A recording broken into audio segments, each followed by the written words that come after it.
اللہم صلی علی محمد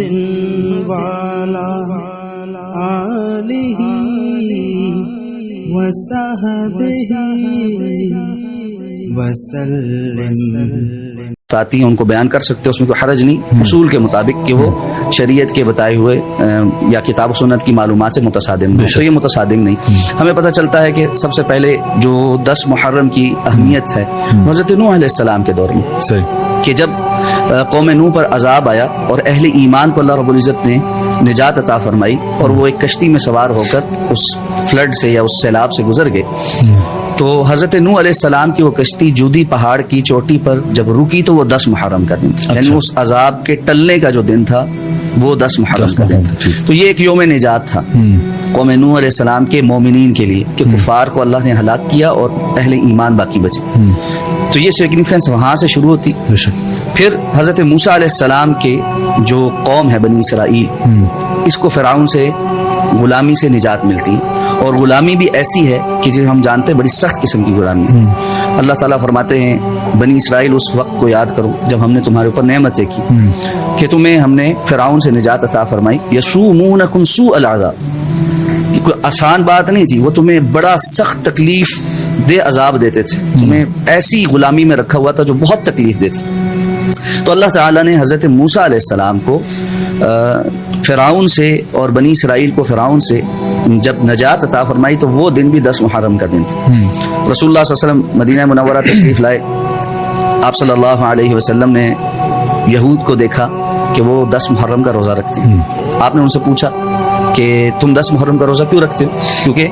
رسول اللہ صلی اللہ علیہ وسلم بھی 10 محرم کا روزہ رکھا کرتے تھے، اور بالخصوص رمضان المبارک کے روزے فرض ہونے سے قبل 10 محرم کے روزے کی فرضیت تھی۔ صحیح۔ اور جب رمضان المبارک کے روزے فرض ہو گئے تو آپ صلی اللہ علیہ وسلم نے صحابہ کو فرمایا کہ اب جو رکھنا چاہے وہ رکھے اور جو نہیں رکھنا چاہتا یعنی اس کی نفلی حیثیت ہو۔ صحیح۔ تو آپ نے پوچھا یہود سے کہ تم کیوں رکھتے ہو؟ انہوں نے کہا جی کہ یہ وہ دن ہے جب اللہ تعالیٰ نے حضرت موسیٰ علیہ السلام کو اور بنی اسرائیل کو فرعون سے نجات عطا فرمائی تھی، ہمیں آزادی ملی تھی، اس لیے ہم اس کی سیلیبریشن کے طور پر اس دن روزہ رکھتے ہیں۔ آپ نے فرمایا نحن احق بموسیٰ منکم، ہم تم سے زیادہ موسیٰ علیہ السلام کے حقدار ہیں کہ ہم تو ان کی اصل تعلیمات کے اوپر ہیں، تو اس لیے ہم بھی روزہ رکھیں گے۔ آپ صلی اللہ علیہ وسلم ابتدا میں اہل کتاب کی جو شرعی معاملات ہیں ان سے موافقت یا ان کی سملر عمل کرنے کو پسند کرتے تھے، یہاں تک کہ اللہ رب العزت کا وہ حکم آ گیا اینڈ میں کہ اب کسی بھی غیر مسلم کی جو شرعی معاملات ہیں یا شرعی چیزیں جو وہ دین سمجھ کے کرتے ہیں اس میں ان کی موافقت نہیں کی جائے گی، مشابہت نہیں اختیار کی جائے گی، مخالفت کی جائے گی۔ تو اللہ کے رسول صلی اللہ علیہ وسلم اس حکم کے بعد فرمایا تھا اگر میں اگلے سال زندہ رہا تو لأصومن التاسع، تو میں 9 کا روزہ رکھوں گا۔ رسول اللہ صلی اللہ علیہ وسلم کی اس دنیا سے رحلت ہوگی، آپ تشریف لے گئے، آپ کی وفات ہوگی، تو اگلا سال نہیں آیا کہ آپ واضح طور پر یہ بیان کرتے کہ 9 کا ہی رکھنا ہے یا 10 کا رکھنا ہے، تو جو آج کل آپ معلوم اختلاف ہے علماء کے درمیان کہ 9 کا روزہ یا 10 کا روزہ، بہرحال وہ ہمارا بھی موضوع نہیں، لیکن یعنی 10 محرم کی ایک بڑی سگنیفیکنٹ ویلیو ہے شریعت میں جو پہلے سے مختلف قسم کے حالات، اور اس میں رسول اللہ صلی اللہ علیہ وسلم نے فرمایا کہ یہ جو ایک دن کا روزہ ہے یہ 1 سال کے گناہوں کا کفارہ ہے، تو یہ بڑا اہم روزہ ہے جو 9 کا ہے یا 11 کا ہے، اور بعض علماء کے نزدیک 9 10 کا یا 10 11 کا ہے،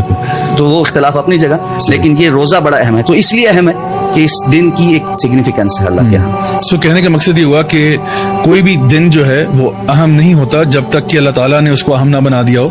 نبی کریم صلی اللہ علیہ وسلم کی تعلیمات میں اس کے بارے میں کوئی ہمارے پاس وضاحت نہ آ گئی ہو۔ تو یہ جو عاشورہ کا دن ہے اس کے ساتھ جو منسلک ایونٹ ہے وہ موسیٰ علیہ السلام اور بنی اسرائیل کی جو نجات ہے فرعون سے اس کا تذکرہ کیا جا رہا ہے، اور میں سمجھتا ہوں کہ ہمارا جو آج کا ٹاپک ہے اس سے بھی ایک طرح سے ریلیٹڈ ہے، کیونکہ وہ بھی ایک ظلم اور بربریت کی داستان تھی جس سے پھر ان کو نجات ملی۔ جس طرح ہمیں معلوم ہے کہ فرعون تو ان کے بچوں کو بھی قتل کر دیا کرتا تھا، اور جو کچھ اس نے ظلم کیا ان لوگوں کے اوپر وہ بہت شدید تھے، اور آئی تھنک اس میں ایک مومنین کے لیے خوشخبری بھی ہے، جس طرح اللہ تعالیٰ فرماتے ہیں فَإِنَّ مَعَ الْعُسْرِ يُسْرًا إِنَّ مَعَ الْعُسْرِ يُسْرًا، یعنی ہر مشکل کے ساتھ ہی آسانی بھی آ جاتی ہے، اور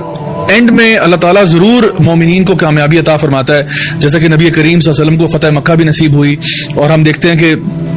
باقی جو انبیاء کی سٹوریز ہم پڑھتے ہیں تو ہم کہتے ہیں کہ انشاءاللہ الرحمن جو لوگ ایمان والے ہوتے ہیں اللہ تعالیٰ ان کو ضرور کامیابیاں دیتا ہے دنیا میں اور آخرت میں، انشاءاللہ وہ تو ہے ہی ہے. تو انشاءاللہ ہمیں کبھی بھی مایوس نہیں ہونا چاہیے. میں سمجھتا ہوں کہ اصل میں ایک بہت بڑا درس جو ہمیں اس سے مل رہا ہے وہ یہ کہ کسی بھی مومن کو مایوس نہیں ہونا چاہیے، ہمیشہ اللہ تعالیٰ پر بھروسہ کرنا چاہیے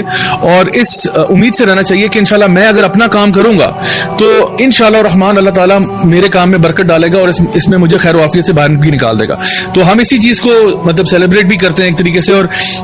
موسیٰ علیہ السلام کی بات جب نبی کریم صلی اللہ علیہ وسلم تک پہنچی تو جیسا کہ آپ نے فرمایا کہ انہوں نے کہا کہ میں مشابہت نہیں کرنا چاہتا، اس لیے انہوں نے اللہم صلی علی محمد وعلی آلہ وصحبہ